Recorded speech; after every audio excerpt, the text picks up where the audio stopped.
Mpendo wa msikilizaji na mtazamaji wa vipindi vyetu, karibu katika masomo ya kesha la asubuhi lenye kichwa Muinue Yesu juu. Hivyo hapo ulipo kaa usibanduke, ni kusihi tu makinika nasi hadi tamati.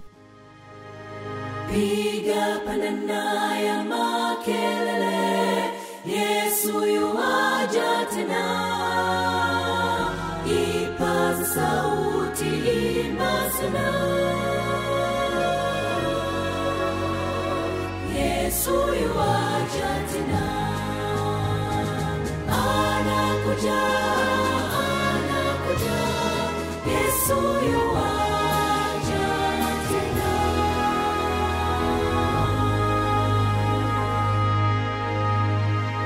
Nam, ikiwa ni Mei 8, amri kuu ya kwanza. Nawe mpende Bwana Mungu wako kwa moyo wako wote, na kwa roho yako yote, na kwa akili zako zote, na kwa nguvu zako zote. Marko 12 mstari wa 30. Tufumbe macho tupate kuomba. Asante Baba kwa somo hili zuri asubuhi ya leo.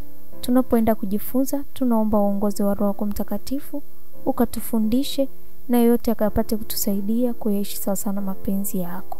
Kupitia jina lako Yesu Kristo, amen. Niliona kwamba chochote kinachogawanya upendo au kuondoa kutoka moyoni kumpenda Mungu kwa hali ya juu, au kuzuia imani isiyo na kikomo na imani kamili kwake, hutoa tabia na kuchukua sura ya sanamu. Nilielekezwa kwenye amri kuu ya kwanza. Nawe mpende Bwana Mungu wako kwa moyo wako wote, na kwa roho yako yote, na kwa akili zako zote. Hairuhusiwi kutenganisha upendo wetu kwa Mungu. Hakuna kinachopaswa kugawanya upendo wetu mkuu kwa ajili yake au furaha yetu ndani yake. Nia yako, matakwa yako, mipango, matamanio na raha zako zote lazima ziwe chini ya utii.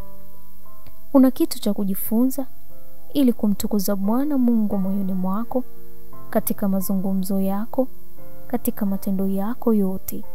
Na ndipo Yesu anaweza kukufundisha na kukusaidia unapotupa nyavu yako upande wa kulia wa meli ili kuipeleka ufukweni ikiwa imejaa samaki.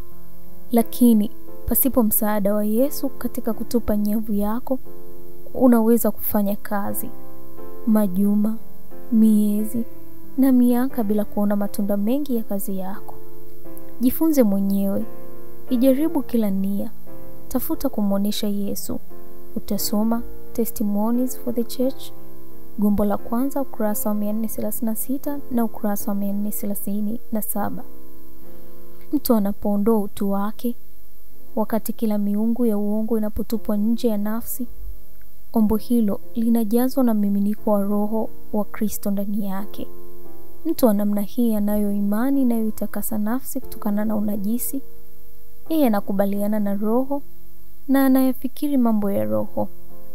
Haiamini nafsi yake. Kristo ni yote na katika yote. Anapokea kwa upole ukweli unaofunuliwa daima na kumpa Bwana utukufu wote, akisema, Mungu ametufunulia sisi kwa Roho wake, lakini sisi hatukuipokea roho ya dunia, bali Roho atokaye kwa Mungu, ili kwamba tupate kuyajua yale tuliyokirimiwa na Mungu. Utasoma Gospel Workers, ukurasa wa 287. Sauti inayozungumza na wana wa Israeli kutoka Sinai inaongea katika siku hizi za mwisho kwa wanaume na wanawake, akisema, usiwe na miungu mingine ila mimi. Kutoka 20 mstari wa 3.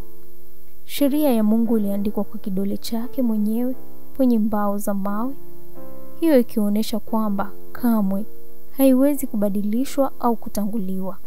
Inapaswa kutunzwa katika zama zote za milele kama kanuni zisizobadilika za serikali yake. Wanadamu wameweka mapenzi yao kinyume na mapenzi ya Mungu, lakini hili haliwezi kunyamazisha maneno yake ya hekima na amri. Ingawa wanaweza kuweka nadharia zao za kubahatisha kinyume na mafundisho ya ufunuo na kuinua hekima ya kibinadamu juu ya uwazi kwamba Bwana asema hivi, utasoma Counsels to Parents, Teachers and Students, ukurasa wa 248. Roho ya kuupenda ulimwengu inaweza kuwachafua wengi na kuwatawala wachache. Kusudi la Mungu linaweza kushikilia msingi wake kwa bidii kubwa na dhabihu ya daima, lakini mwishowe ukweli utashinda kwa utukufu. Utasoma Prophets and Kings, ukurasa wa 186. Huu ni mwisho wa somo letu la Mei 8, amri kuu ya kwanza. Tufumbe macho tupate kuomba. Asante Baba kwa somo hili zuri, somo ya siku ya leo. Baba, tunajikabidhi kwako. Tunaomba utuongoze na baraka zako zikaambatane pamoja nasi. Tunajikabidhi kwako kupitia jina lako Yesu Kristo. Amen. Barikiwa nami mwaka 2025 katika masomo haya. Anakuja,